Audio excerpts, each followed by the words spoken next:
Welcome to VVB 9 news channel.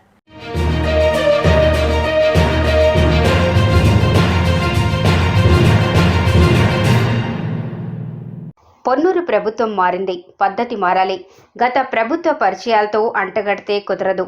బాధ్యతగా ప్రజలకు పనిచేసి మంచి పేరు తెచ్చుకోవాలి. మీరైనా నేనైనా ప్రజాసేవకులమే. ఇష్టానుసారంగా వ్యవహరిస్తే ఇంటికి వెళ్లటమే. అధికారులతో సమీక్షలో పొన్నూరు శాసనసభ్యుడు ధూళిపాళ్ల నరేంద్ర కుమార్. గుంటూరు జిల్లా పొన్నూరు చేబ్రోలు ప్రభుత్వం మారింది, పద్ధతి మారాలని. మునపటిలా ఇష్టానుసారంగా వ్యవహరిస్తే ఇంటికి వెళ్లడమేనని పొన్నూరు శాసనసభ్యుడు ధూళిపాళ్ల నరేంద్ర కుమార్ అధికారులకు స్పష్టం చేశారు. చేబ్రోలు పరిషత్ కార్యాలయంలో ఎమ్మెల్యే ధూళిపాళ్ల నరేంద్ర కుమార్ అధికారులతో సమీక్షా సమావేశం మంగళవారం జరిగింది. సమావేశంలో అన్ని శాఖల అధికారులు పాల్గొన్నారు. వారి శాఖల పనులు పురోగతిపై మండల అధికారులు నివేదికలను ఎమ్మెల్యేకు సమర్పించారు. నివేదికలోని లోపాలపై ఎమ్మెల్యే ధూళిపాళ్ల అధికారులను తిరిగి ప్రశ్నించారు. పొంతన లేని సమాధానాలు బదిలిచ్చిన అధికారులపై ఆగ్రహం వ్యక్తం చేశారు. అనంతరం ధూళిపాళ్ల మాట్లాడుతూ గ్రామాల్లో ప్రధానంగా త్రాగునీరు, పారిశుధ్యం, విద్యుత్ సమస్యలు త్వరితగతిన పరిష్కరించాలని అధికారులకు సూచించారు. మనం ప్రభుత్వం నుండి తెచ్చుకునే అవకాశం ఉంది కాబట్టి వాటి మీద కొన్నిటి మీద ప్రత్యేకమైన దృష్టి పెట్టి అవి మనం చేద్దాం. కాబట్టి మీ అందరి సహకారాన్ని కోరుతా ఉన్నా. మేము ప్రజలకు జవాబుదారీగా ఉంటాం, ప్రజల కోసం పనిచేస్తాం. గ్రామాల్లో కావాల్సిన అభివృద్ధి కార్యక్రమాలు ఐడెంటిఫై చేయడం, వాటి కోసం పనిచేయడం అనేది ఈ అభివృద్ధిలో మీ అందరూ భాగస్వాములు కావాలి. మీ అందరి యొక్క సహకారాన్ని ప్రజా సమస్యలు పరిష్కారం చేసే దానిలో సహకారాన్ని ఇవ్వాలని చెప్పి మనస్ఫూర్తిగా మీ అందరినీ కూడా కోరుతూ, చెప్పాల్సిన అవసరం లేదంటే it's better leave the job and go SIT in your home. ఎందుకంటే ఇదే యాటిట్యూడ్ ఇక్కడ ఉంటే ఏ ఊరు వెళ్ళినా ఉంటుంది. ఇంకెందుకు మీకు ఉద్యోగం?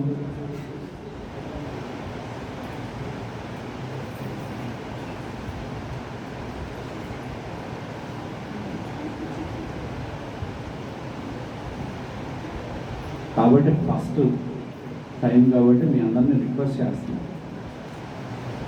నాకు కావాల్సింది మీ ఆలోచన దృక్పథంలో మార్పు రావాలి. మళ్ళీ మీరు పాత స్కూల్లోనే ఉండే, మీరు 5 ఏళ్ళు ఆ నాయకులతో తిరిగారు కాబట్టి, లేదా ఆ నాయకులు చెప్పారు కాబట్టి ఇప్పుడు అదే నాయకులు చెప్తే, లేకపోతే వాళ్ళతో ఇదవటం చేస్తే that will the last day for your job. మీరు అనుకున్నా కూడా మాకేం బాగలేదు. నేను ఓపెన్గానే చెప్తున్నాను.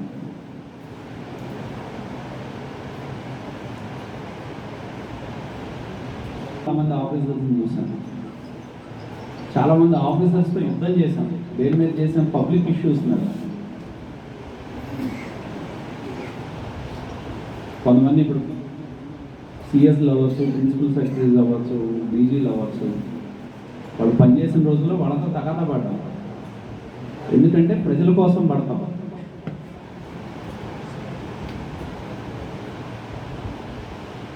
మండలం ప్రజలు చాలా మంచివారు.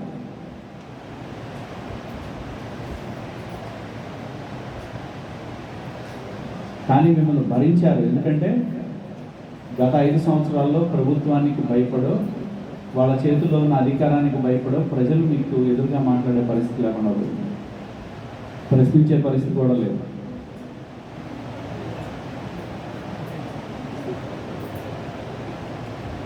నేను కోరేది ఏంటంటే ఫస్ట్ మీ అందరూ గుర్తుపెట్టుకోవాల్సింది ప్రభుత్వం మారింది అనేది గుర్తుపెట్టుకోండి.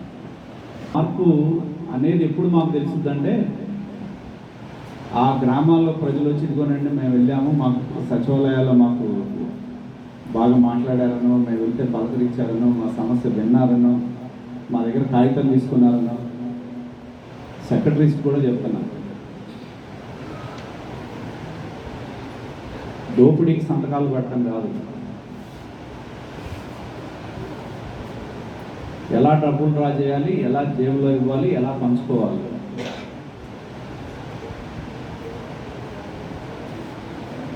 ఇది కాదు. కాబట్టి దయచేసి నేను అందరినీ కోరేది ఏంటంటే మీ స్థాయిలో మీరు ఏ అధికారైనా సరే, చిన్న అధికారైనా మీ స్థాయిలో మీకు ఒక బాధ్యత ఉంటుంది. చేయాల్సిన పని ఉంటుంది, చేసే విధానం ఉండదు. అది మీ దగ్గరకు వచ్చినప్పుడు, ఒక మామూలు వ్యక్తి మీ దగ్గరకు వచ్చినప్పుడు మీరు ఎలా ఉన్నారు అనేది మాకు ప్రధానమైనది. ఆ వచ్చిన వ్యక్తితో ఎలా ప్రవర్తించారు అనేది ప్రధానమైనది. అది గుర్తుపెట్టుకోండి.